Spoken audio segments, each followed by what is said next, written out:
முதல் ஆழ்வார்கள் முதல் ஆழ்வார்கள் அயோனிஜர்கள் என்று அழைக்கப்படுகிறார்கள். ஏனென்றால் இந்த முதல் ஆழ்வார்கள் மூவரும் தாயின் கருவிலிருந்து தோன்றாதவர்கள். முதல் ஆழ்வார்கள் பொய்கை ஆழ்வார்.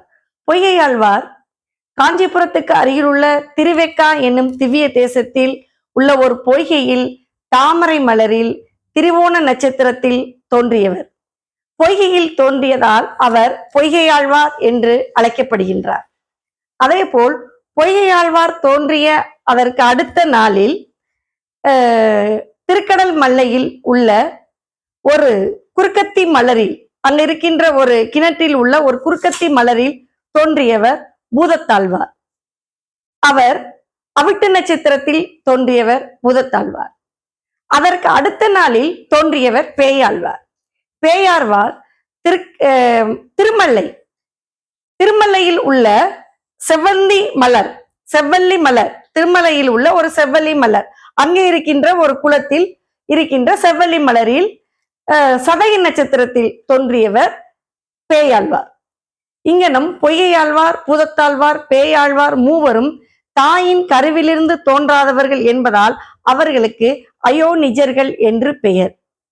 பொய்கையாழ்வார் திருமாலின் பாஞ்சசனியம் என்ற சங்கின் அம்சமாக தோன்றியவர் பொய்கையாழ்வார். பூதத்தாழ்வார் திருமாலின் கௌமோதகி என்ற கதையின் அம்சமாக தோன்றியவர். பேயாழ்வார் திருமாலின் நாந்தகம் என்ற வாளின் அம்சமாக தோன்றியவர் பேயாழ்வார். இந்த முதல் ஆழ்வார்கள் மூவரையும் ஒன்று சேர்க்க திருவுள்ளம் கொண்டான் திருமால். இதன்படி பொய்கையாழ்வார் திருக்கோவலூரில் என்ற திருத்தலத்திற்கு இறைவனை தரிசிக்க செல்கிறார். இறைவனை தரிசிக்கும் பொழுது திருக்கோவலூரில் இறைவனை தரிசித்து வெளியே வரும் பொழுது கடுமையான மழை, கனமழை பொழிகிறது. இரவு நேரம். உடனே மலைக்கு ஒதுங்குவதற்காக அருகில் உள்ள மிருகண்டு முனிவரின் இடைக்கிளையில் சென்று ஒதுங்கி இருக்கிறார். அங்கு சற்று கண்ணயர்ந்து படுத்திருக்கிறார். அதே சமயம் பூதத்தாழ்வாரும் அங்கு வருகிறார். அவரும் இறைவனை தரிசனம் செய்துவிட்டு மீண்டும் வரும்போது மழை, அதே இரவு நேரம். அவரும் அருகில் இருக்கின்ற இடைக்கிளைக்கு செல்கிறார். அங்கு படுத்திருந்த பொய்கையாழ்வார் எழுந்து அமர்ந்து இவரை வரவேற்று அமர்வதற்கு இடம் தருகிறார். சிறிது நேரத்தில் எல்லாம் பேயாழ்வார் அங்கு வந்து சேர்கிறார்.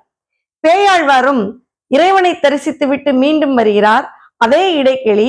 அங்கு அமர்ந்திருந்த பொய்கையாழ்வாரும் பூதத்தாழ்வாரும் எழுந்து நின்று பேயாழ்வாருக்கு இடம் தருகிறார்கள். ஒருவர் படுக்கலாம், இருவர் அமரலாம், மூவர் நிற்கலாம் என்ற விதியின்படி மூவரும் சேர்ந்து இறைவனை தரிசித்து வணங்கி கொண்டிருக்கிறார்கள். இப்பொழுது என்னவென்றால் மூவரையும் கூட்டுவிக்க எண்ணம் கொண்ட திருமால் அங்கு மூவருக்குள்ளும் ஒரு நெருக்கடியை உண்டு பண்ணுகின்றார். மூவருக்குள்ளும் யார் நான்காவதாக ஒரு நபர் யார், ஏன் இந்த நெருக்கடி என்று மூவரும் சிந்தித்துக் கொண்டிருந்த வேளையில் ஞானக்கண் மூலமாக அவர்களுக்கு தரிசனம் தருகின்றான் திருமால்.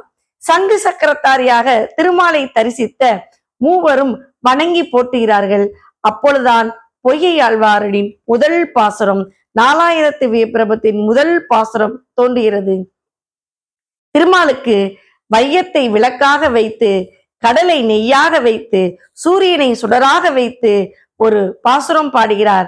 வையமே தகலியாக, வார்க்கடலே நெய்யாக, வெய்ய கதிரோன் விளக்காக செய்ய, சுடராளியன் அடிக்கே சூட்டினேன் சொல்மாலை, இடராளி நீக்குக என்று பொய்கையாழ்வார் பாடுகிறார். பொய்கையாழ்வார் பாடி முடித்தவுடனே பூதத்தாழ்வார், ஆகா, வையத்தவை தகலியாக பாடிவிட்ட பொய்கையாழ்வாருக்கு பிறகு நாம் என்ன பாடுவது? அன்பை விளக்காக வைத்து, திருமாலின் சிந்தனையே திரியாக வைத்து, அவருடைய எண்ணத்தையே எரியும் சுடராக வைத்து ஒரு பாசுரம் பாடுகிறார்.